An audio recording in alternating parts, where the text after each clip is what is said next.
Baik para pemirsa, pada video kali ini kita akan ngobrol bareng tentang alam goib. Karena ini malam Jumat. Pas ini ya malam Jumat.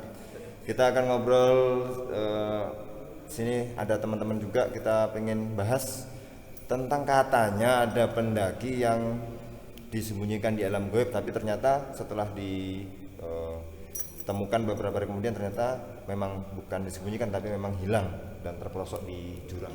Tapi sebenarnya menarik ini, Mas Udin. Bisa nggak sih manusia itu disembunyikan di alam goib sebenarnya? Atau alam manusia dengan alam goib itu ada batas dindingnya dan itu bisa ditembus atau apa? Karena beberapa cerita juga ada yang mengatakan bisa katanya gitu. Iya.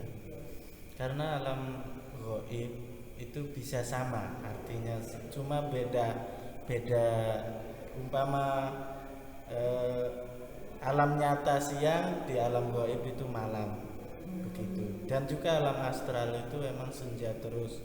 Jadi ketika kita mau pendakian gunung itu memang harus secara fisik juga kuat, mental juga kuat. Nah, kerohanian pun tidak penakut lah. Nah itu. Kalau salah satu itu ada pada diri pendaki, insya Allah.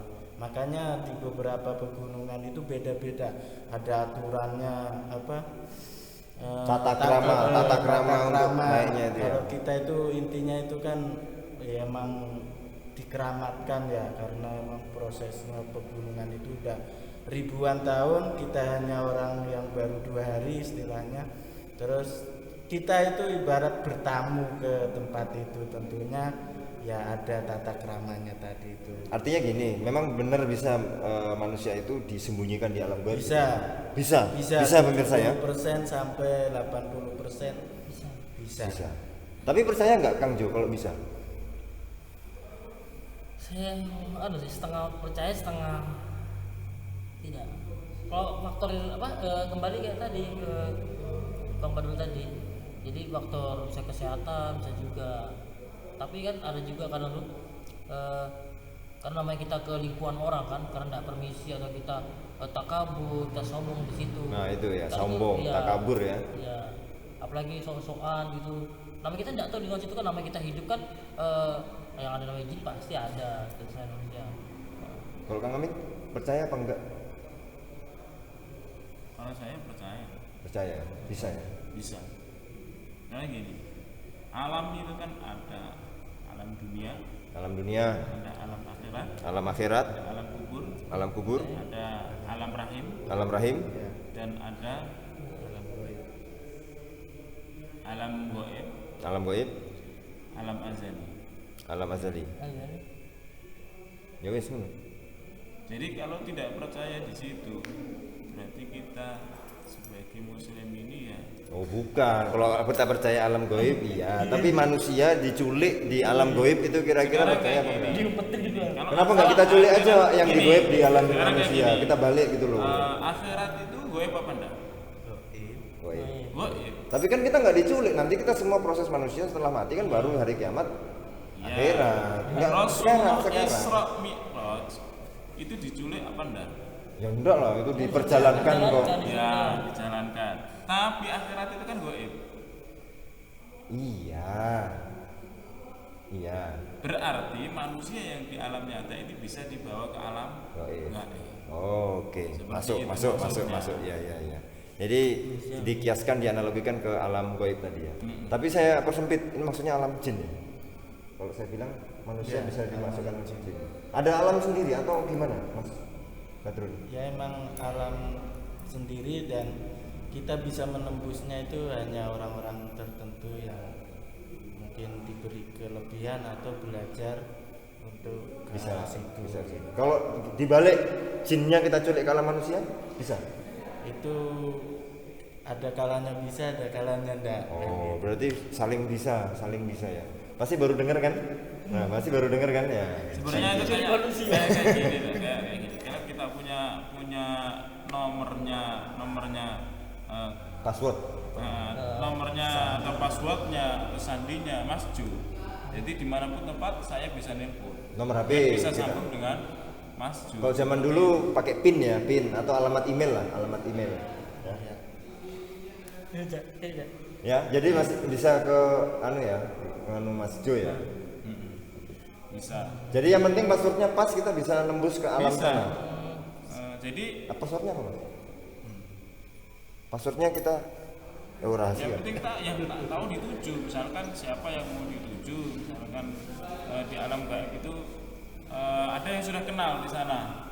Di sana ada yang sudah kenal dan akrab di sana, bisa nanti disambung seperti ini bisa. Oh iya. Berarti kan ada alam gaib. Jadi manusia bisa.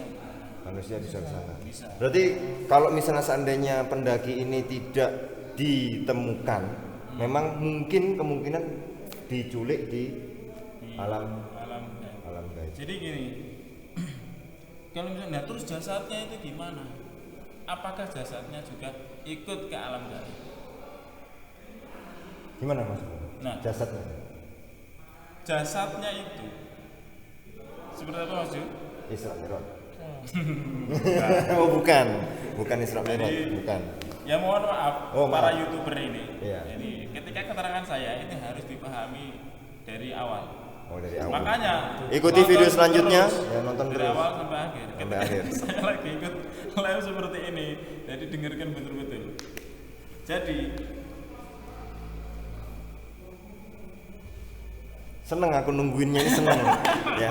Oke, kita cut dulu Mas Udin. Gimana itu bisa jasadnya atau gimana itu diubah menjadi frekuensi atau tetap seperti itu? molekul atau Emang seperti,